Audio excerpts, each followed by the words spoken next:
예수님께서 그 산상수훈강의 팔복강해를 아주 오랫동안 하셨습니다. 근데 그 팔복강해를 듣는 대상이 1000명, 2000명 단위가 아니라 무리라고 성경은 소개하고 있습니다. 이 무리라는 말은 적어도 2만 명 이상 되는 사람을 말을 할 때 무리라고 그렇게 말을 합니다. 근데 예수님께서 이 팔복강해가 끝나자마자 그 팔복강해를 통해서 은혜 받은 사람들이 무진장 많이 나타났다는 것입니다. 그리고 은혜 받은 것으로 끝나는 것이 아니라 그 팔복강해에서 심령이 가난한 자부터 시작해서 의를 위하여 핍박받는 자까지 시작해서 주옥 같은 주님의 말씀을 듣고 난 다음에 사람이 막 요동치기 시작했고 변화되기 시작했습니다. 세상을 너무 좋아했고 세상에 흠뻑 젖었던 사람이 은혜를 받고 나니까 사람이 막 속된 말로 그대로 막 변화되기 시작하는 거예요. 그러면 그 은혜 받은 증거가 뭐냐 하면 나도 주님을 따라다니면서 하나님의 일을 하겠다고 나타난 사람들이 엄청나게 많이 나타날 것입니다. 그래서 여러분, 사람은요 은혜를 먼저 받아야 돼요. 그래야 사람이 변화돼요. 자, 그러면 진짜 그런가 한번 보겠습니다. 은혜를 받기 전하고 은혜를 받은 다음에 차이가 뭔가요? 자, 여러분 마태복음 8장 1절 열어보세요. 마태복음 7장 28절의 결론이거든요. 한번 보실래요? 예수께서 이 말씀을 마치심에 무리들이 그의 가르침에 놀라니 그랬죠. 그러니까 팔복강해가 지금 끝난 거예요. 얼마나 오랫동안 설교를 한지 몰라요. 근데 막 그 말씀이 그저 은혜 받는 정도가 아니라 막 충격 그 자체였다라는 거죠. 이 말씀을 듣고 나니까 막 어찌할고 모르겠고 막 그냥 심령이 일어나기 시작하더니만 울고 불고 하기 시작하더니만은 아, 나 이렇게 살면 안 되겠다. 새롭게 살아야 되겠다. 그 새롭게 살아야겠다는 뜻이 뭐예요? 나도 주님의 일을 하면서 살겠다는 거죠. 자, 마태복음 8장 1절입니다. 은혜 받은 사람들의 증거를 보십시오. 예수께서 산에서 내려오시니 수많은 무리가 따르니라 그랬죠. 따른다는 말은 뭐예요? 내가 주님의 일을 하겠다고 나섰다는 뜻입니다. 그러니까 주님의 요구가 뭐냐면 너 주의 일부터 먼저 하려고 하지 말라는 거예요. 은혜를 받아서 네가 새 사람으로 변화된 다음에 주의 일을 하라는 거죠. 그러니까 은혜를 받은 사람하고 안 받은 사람의 차이가 이렇게 나는 것입니다. 자, 그러니까 예수님이 이제 이거예요. 나 주님의 일을 하겠습니다. 근데 여러분 그 주님의 일이라는 말은 꼭 주의 종만을 말하는 것은 아니거든요. 하나님의 일을 하면서 살겠다는 그 뜻이거든요.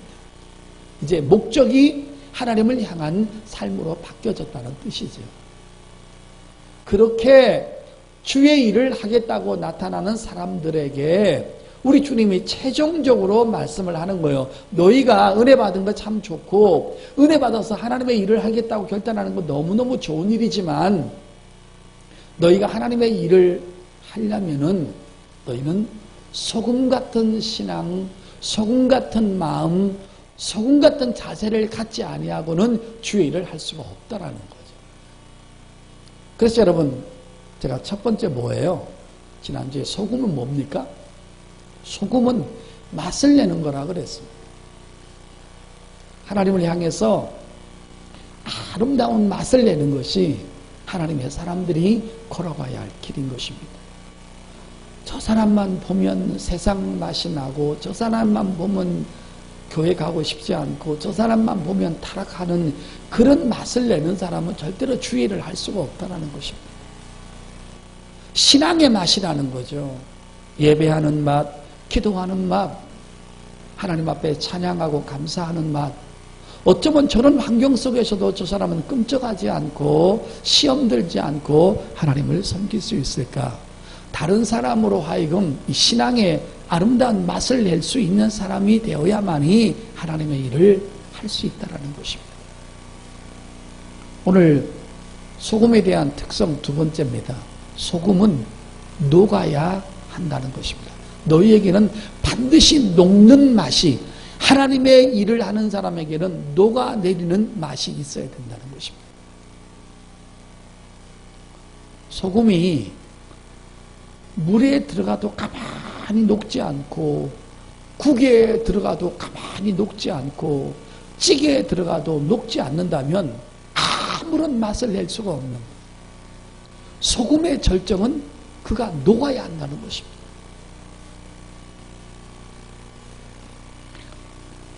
얼마 전에 열왕기하 2장에 있는 말씀을 가지고 여리고성에 샘이 나오는데 그 샘에서 나오는 물은 독소가 있어서 어떤 열매를 맺지 못한다고 했습니다. 근데 엘리사가 사람들에게 새 그릇을 준비해 와서 거기다 소금을 담아 오라고 했는데 엘리사가 소금을 샘의 근원에 갖다 뿌리니까 그 독사가 들어있던 모든 물이 아름다운 물로 변해됐죠. 여러분, 소금은 물에 들어가서 녹아야 맛을 내는 것입니다. 성도 여러분, 그러면 소금이 녹는다는 의미는 두 가지입니다. 첫째는 희생과 또 하나는 섬김이라는 것입니다. 내가 희생으로 녹아서 섬기지 아니하면 그 사람은 하나님의 일꾼이 절대로 될 수가 없다라는 내용을 우리 주님께서 가르쳐주고 있는 것입니다. 하늘나라에서의 큰 자가 되려면 이 땅에서는 섬기는 자가 되어야 한다는 것입니다. 그러면 섬기기 위해서는 입으로만 하는 것이 아니라 행동 자체가 희생되지 아니하면 절대로 섬김의 열매, 희생의 열매, 소금의 열매가 절대로 나타날 수가 없는 것입니다. 성도 여러분, 그러면 소금에 대한 절정이 누굴까요? 바로 예수 그리스도이시죠. 성경 보겠습니다. 마태복음 20장 28절입니다.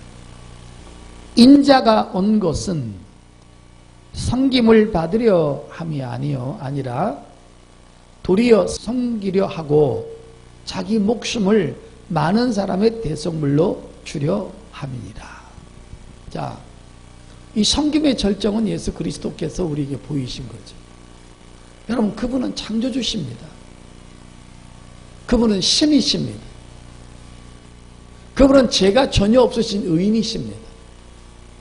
그런데 인간을 섬기기 위해서 자기를 낮추셔서 이 땅에 오셔서 죄인 모습으로 이 땅에서 살다가 십자가에서 우리가 받아야 할 고난 대신에 우리 예수님께서 십자가에서 대속의 죽음을 하심으로 말미암아 섬기는 것이 이런 거라는 절정을 우리 예수님께서 보여주신 것입니다. 내가 온 것은 군림하러 온 것이 아니라는 거예요. 이 땅의 사람들한테 칭찬받고 대접받으러 온 게 아니라는 것입니다. 나는 처절하게 고난을 받고 사람들을 섬기기 위해서 내가 이 땅에 하나님으로 의해서 이 땅에 신기움을 받았다고 예수님은 말씀하시면서 인자가 온 것은, 인자라는 뭡니까? 사람은 사람인데 죄가 전혀 없는 자기를 말하실 때 바로 인자라고 말합니다. 우린 절대로 인자라고 말하면 안 됩니다.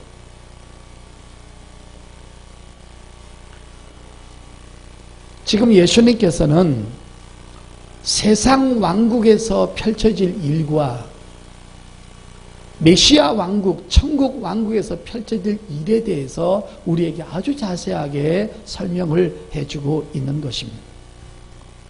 이 세상 왕국의 위치는요, 아랫사람이 윗사람을 섬겨야 됩니다.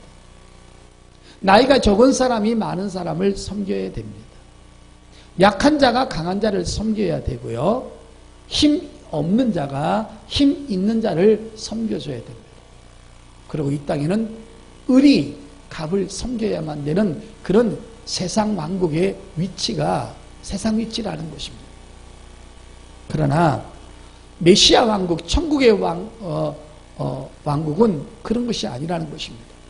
먼저 된 자가 나중 된 자를 섬기고, 힘이 있는 사람이 힘이 없는 사람을 섬기고, 무엇인가 그 사람한테 도움을 줄 수 있는 사람이 그 도움을 갖고 힘을 갖고 휘두르는 것이 아니라 그 사람에게 도움이 줄 수 있도록 섬기는 자세, 이것이 바로 메시아의 왕국인 것을 우리 예수님께서 친히 보여주신 것입니다. 예수님이 십자가에 달리실 때 많은 사람들이 예수님을 핍박하고 조롱하고 때렸을 때, 내가 지금 당장 명령하면 하늘나라에서 12형 되는 천사들이 와서 너희들을 무찌를 것이다. 내게는 그럴 고난이 있지만 절대로 그 고난을 내가 쓰지 않는다.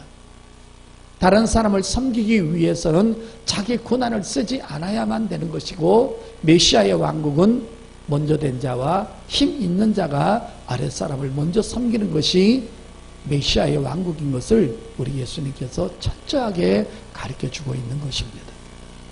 자, 여러분, 지금부터 여러분이 기록을 해놓으셔도 좋겠지만 아주 중요한 것, 그럼 도대체 이 섬긴다라는 단어는 어떤 뜻일까요? 여기 아주 중요한 단어가 4가지가 담겨져 있더라고요. 이 섬긴다는 단어는요, 헬라어로 디아코노스라는 단어를 썼습니다. 이 디아코노스라는 단어에는 매우 중요한 말씀이 4가지가 포함되어 있습니다. 첫째는 협력자라는 뜻이 있습니다. 두 번째는 봉사자라는 뜻이 있습니다. 세 번째는 심부름꾼이라는 뜻이 있습니다. 그 다음에 네 번째는 시중 드는 사람이라는 뜻이 이 바로 디아코노스라는 단어에 부각되어 있는 단어입니다. 협력자, 봉사자, 심부름꾼, 시중 드는 사람이라는 것입니다. 이런 자세를 가지고 하나님을 섬기고 교회를 섬기고 다른 사람을 섬기는 자세를 소금의 비유를 통해서 우리 예수님께서 우리한테 알려주고 계시는 것입니다. 성도 여러분, 지금부터 하는 말씀을 자신한테 잘 한번 적용시켜 보십시오. 그래서 성경은 거울이라고 말하고 있습니다. 섬기는 사람은 성경에서 말하는 진짜 섬기는 디아코노스라는 의식을 갖고 있는 사람은 자기 주장에 세워서는 안 됩니다. 자기 소리를 많이 내어서는 안 됩니다. 감정과 혈기를 자주 내면 안 됩니다. 그리고 정말 정확한 말씀인데요, 시험에 자주 드는 사람이 되면 안 됩니다. 이 시험이 자주 드는 사람은요, 교만해서 그렇습니다. 절대로 이 디아코노스에 해당하는 사람은 시험 들면 안 됩니다.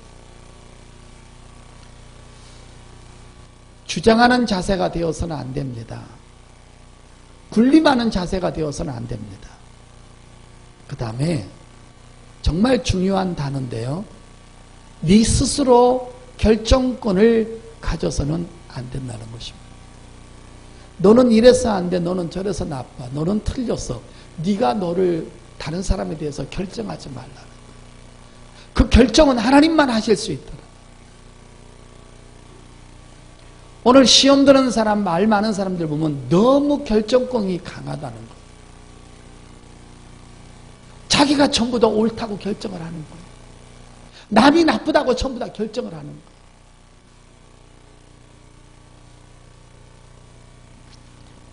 얼마 전에 우리 교회 주보에 나타난 그 뒤에 글에 어떤 초등학교 학생이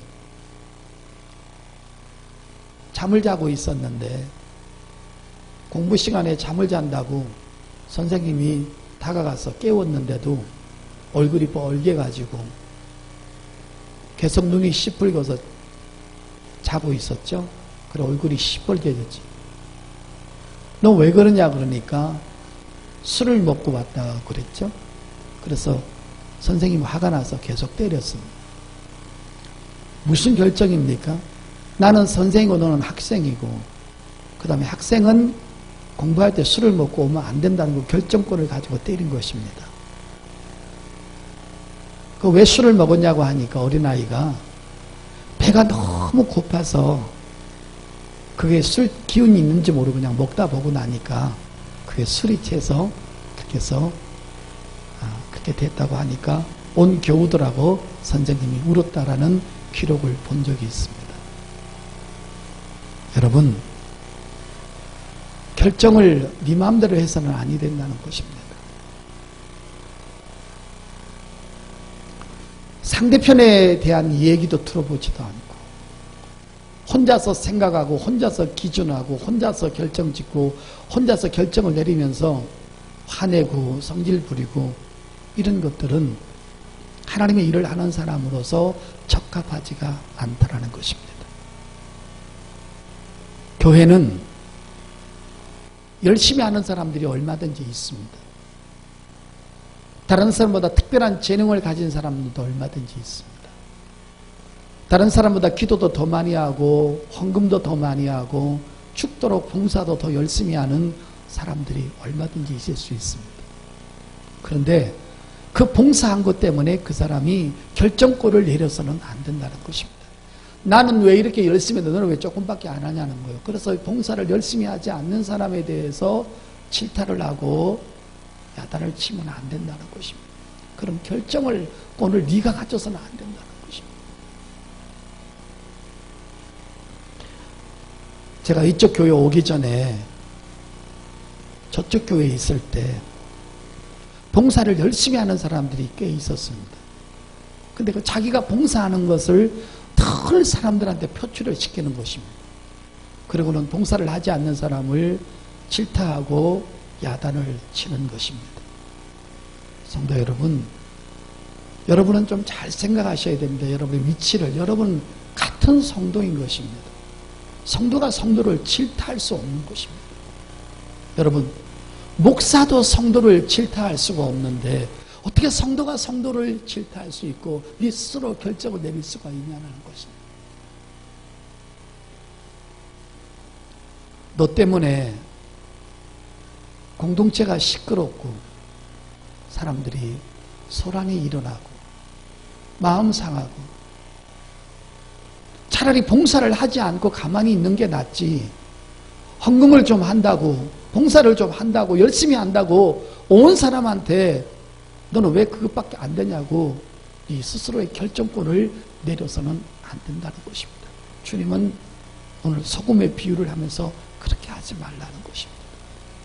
신앙의 나이가 먹어가고 연륜이 들어가고 성령 충만해진다는 것은 뭐냐는 거예요. 늘 겸손하고 온유하고 따뜻한 사람이 되라는 것을 오늘 본문에서 말씀해 주면서 주님께서 그러는 거예요. 막 은혜 받고 난리가 났어요. 나 교사할게요. 나 성가대 할게요. 나 목사할게요. 나 사모할게요. 나 전도사 할게요. 다 좋은데 이런 덕목을 조금씩 갖춘 다음에 하라는 것입니다. 빨리빨리 하라는 게 아니라는 것입니다. 세상 일은요, 후다닥 해가지고 후다닥 성공할지 몰라도 주님의 일은 절대로 그렇게 하면 다 실패한다는 것입니다. 난 오늘 여러분의 이 눈빛과 마음의 자세가 너무 마음에 듭니다. 아, 내가 다 그랬었구나라고 이제 인정하는 것 같아서 너무 좋은 것 같습니다. 성도 여러분, 우리가 결정 내리지 말자는 것입니다. 자기 기준, 자기 상식, 자기 경험, 자기 것이 전부다라는 결정권을 내려서 그거하고 맞춰서 안 되면 다른 사람이 틀렸다라고 말하지 말라는 것입니다. 내가 저쪽 교회에 있을 때 어떤 분이 새벽기도 안 빠지는 사람이 있었어요. 그런데 여러분, 새벽기도 안 빠지는 거 참 좋은 일이죠. 그런데 나중에 다른 사람이 새벽기도 안 나온다고 막 그 사람을 야단치는 거예요. 아니, 새벽기도 안 나오는 거 목사도 야단 안 치는데 왜 성도가 성도를 야단을 치냐는 거예요. 얼마나 교만하고 얼마나 높은 자리에 가 있고 얼마나 지가 결정권자냐는 거예요. 우리 그렇게 되면 안 된다는 것입니다.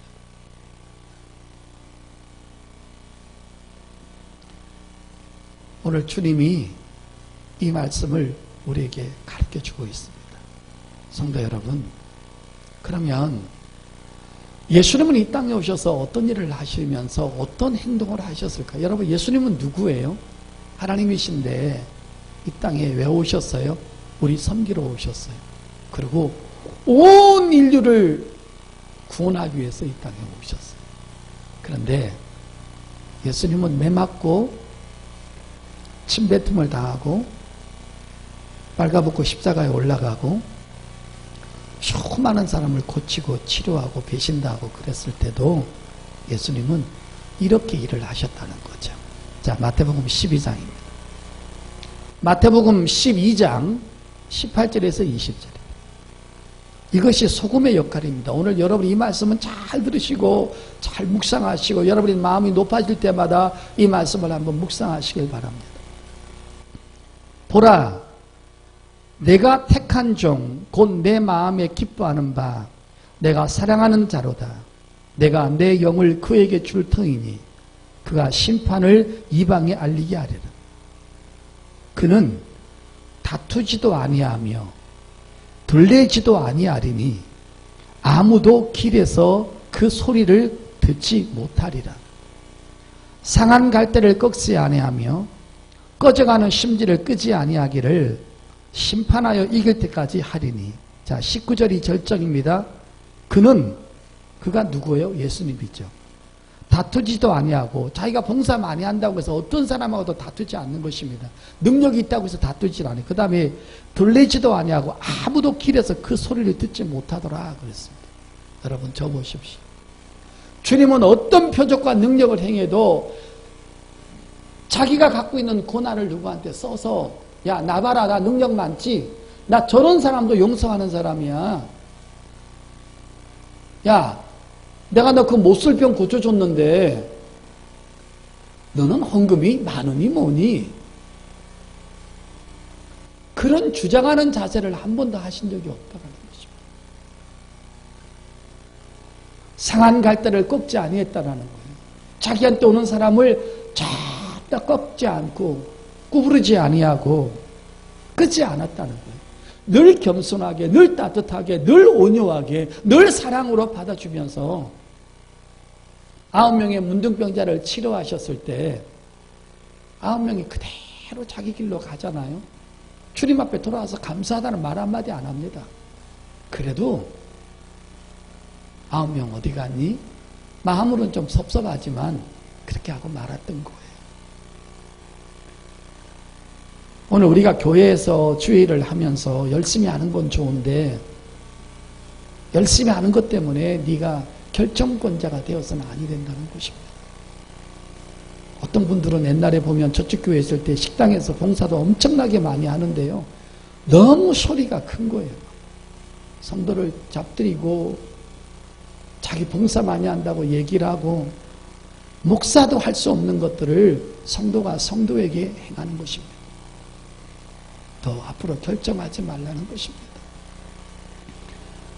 하나님을 향해서 하는 네가 하는 어떤 봉사, 네 어떤 행동도 다른 사람한테 소리가 들리지 않도록 하는 것이 소금의 역할인 줄 믿습니다. 나는 죽어도 그 사람을 용서하지 못하고 나는 그 사람을 이해할 수 없어. 이 말은 언제나 자기가 결정권자라는 거예요. 지가 대장이라는 거예요.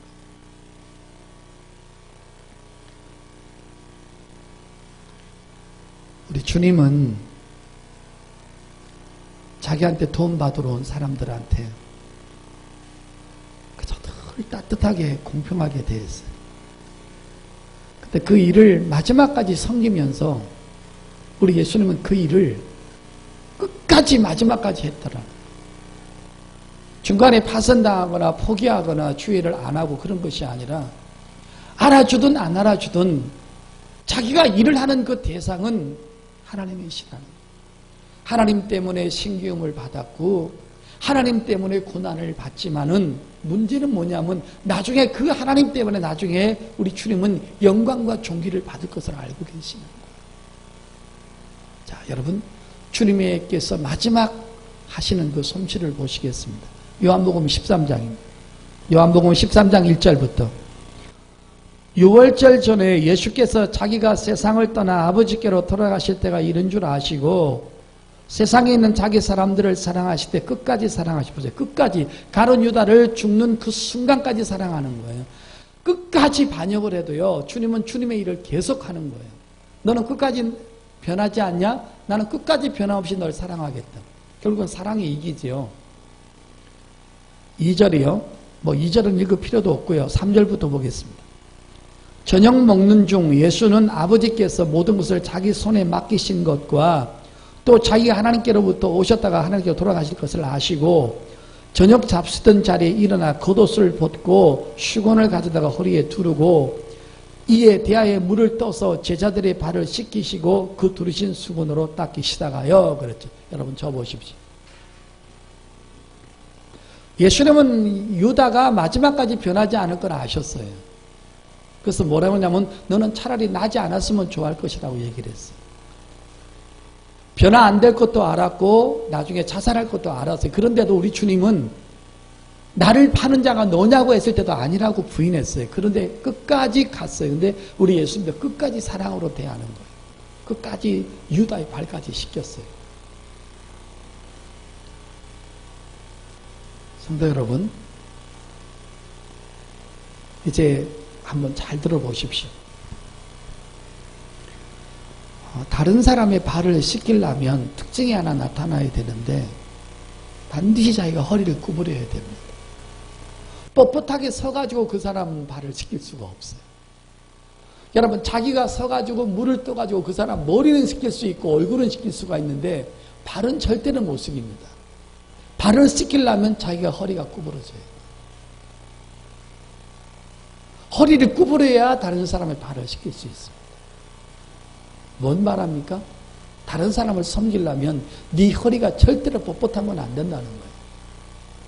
네 말도, 네 행동도, 네 봉사도, 네가 모든 것을 하는 그 영역 속에서 남들이 너를 볼 때 저는 저 사람은 항상 허리가 구부러지는 사람이구나 생각을 해야지. 저 사람은 너무 뻣뻣해.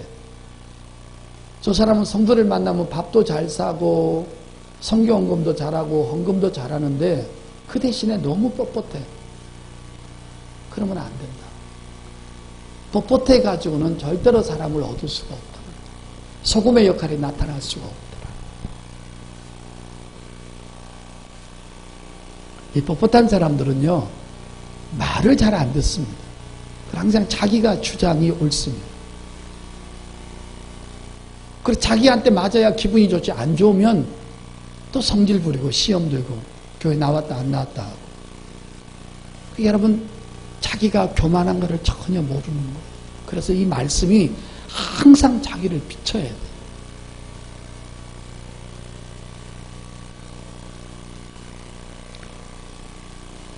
세상 왕국은 굴림입니다. 자기가 대자이고 자기가 결정권이지만 메시아의 왕국은 굴림이 아니라 항상 나 위에 결정자가 있다는 것입니다. 이것을 늘 기억하는 것입니다.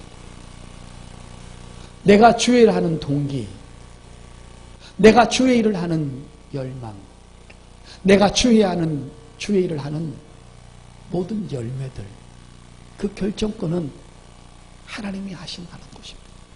그래서 예수 믿는 사람이 하나님 앞에 헌신할 때 가장 중요한 것은 열매도 중요하지만 동기도 중요하다는 것입니다. 하나님은 동기도 보는 것입니다. 네가 그런 말을 하고 네가 그런 행동을 하고 네가 그런 물질을 쓰고 네가 하나님의 일을 하는 그 동기가 뭐냐는 거예요. 네 영광을 받기 위해서냐, 아니면 너가 굽혀져 가지고 하나님의 영광을 나타내고 하나님을 기쁘시게 하고 하나님을 행복하게 하고 너를 아는 모든 사람을 춤추게 할 것이냐, 다른 사람을 성공시키는 일을 할 것이냐, 이 동기를 우리 주님은 보신다는 것입니다. 성도 여러분, 빌립보서 2장 보겠습니다. 각각 자기를 돌볼 뿐더러 또한 각각 다른 사람들의 일을 돌보아 나의 기쁨을 충만하게 하라. 여러분 보세요. 다른 사람에게 협조하고 성공시킴으로 그런 삶을 살면 하나님께서 너무 기뻐하신다는 거예요. 그게 디아코노스의 자세인 것입니다. 협력자, 봉사자, 심부름꾼, 시중드는 그 사람에게 시중들어서 그 사람을 성공시키는, 그때 하나님께서 기뻐하시는 거죠. 자, 5절입니다. 너희 안에 이 마음을 품으라. 곧 그리스도 예수의 마음이니 그는 근본 하나님의 본체시나 하나님과 동등됨을 취할 것으로 여기지 아니하시고 오히려 자기를 비워 종의 형체를 가지사 자들과 같이 되셨고 사람들과 같이 되셨고 사람의 모양으로 나타나서 자기를 낮추시고 죽기까지 복종하셨으니 곧 십자가에 죽으심이라. 낮추셨다. 허리를 굽혔다는 거예요. 이러므로 하나님이 그를 지극히 높여 모든 이름 위에 뛰어난 이름을 주사 하늘에 있는 자들과 땅에 있는 자들과 땅 아래 있는 자들로 모든 무릎을 예수의 이름을 꿇게 하시고 모든 입으로 예수 그리스도를 주라 시인하여 하나님 아버지께 영광을 돌리게 하셨느니라. 예수님의 삶은요, 언제든지 하나님만을 높이시는 삶의 절정이었죠. 자기를 전혀 나타내지 않는.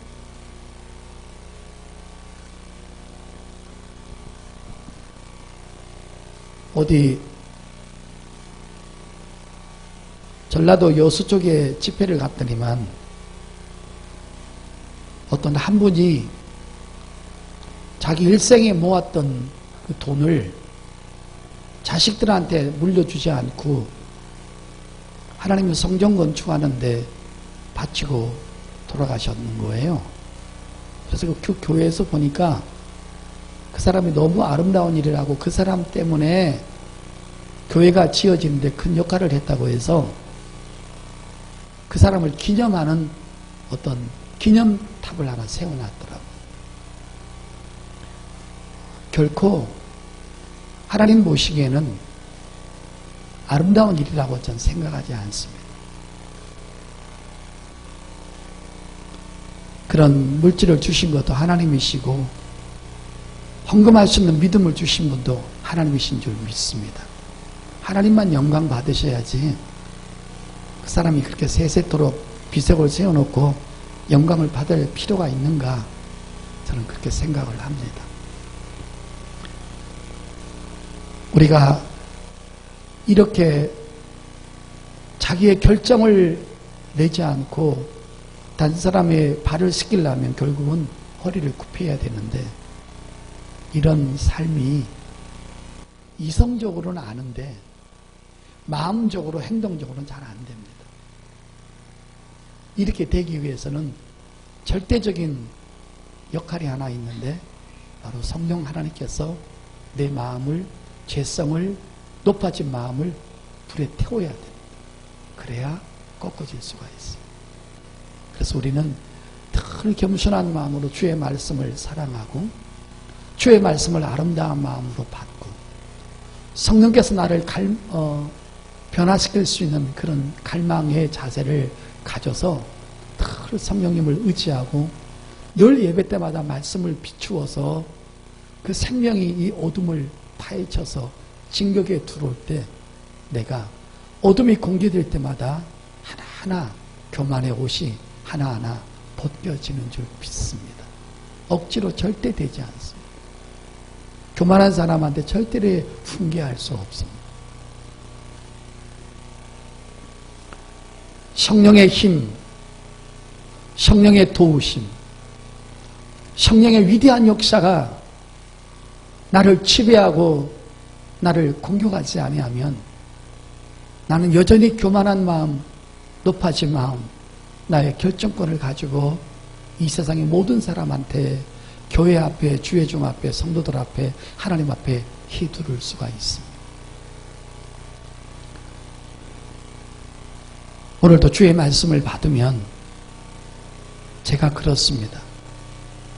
성령님 내 힘으로는 안 됩니다. 말씀에 조명을 하셔서 성령으로 꾸어서 내 영혼을 강타하셔서 내가 고집 세지 않게 하시고 혈기쟁이가 되지 않게 하시고 자꾸 시험에 들지 않게 하시고 내가 결정권자가 되지 않게 하시고 다른 사람이 자기 눈에 다른 사람이 교만하다는 것이 보이면 그 사람이 교만해져 있다는 뜻입니다. 다른 사람이 교만하게 보이지 않으면 그 사람도 교만하지 않는 것입니다. 성도 여러분, 이런 말씀을 듣고 우리가 깨달으려면 늘 말씀 있는 곳에 와야 하는 거예요. 그리고 말씀을 통해서 나를 늘 조명해야 되고, 그 말씀의 어둠을 비칠 때마다 성령님, 제가 죄인입니다. 제가 너무 높아졌습니다. 내 눈이 다른 사람의 비판을 보고 다른 사람을 내 잣대로 재고 내가 결정권자가 되었습니다. 제가 죄인이고 제가 죄인 중에 개수고 제가 너무 높아졌습니다.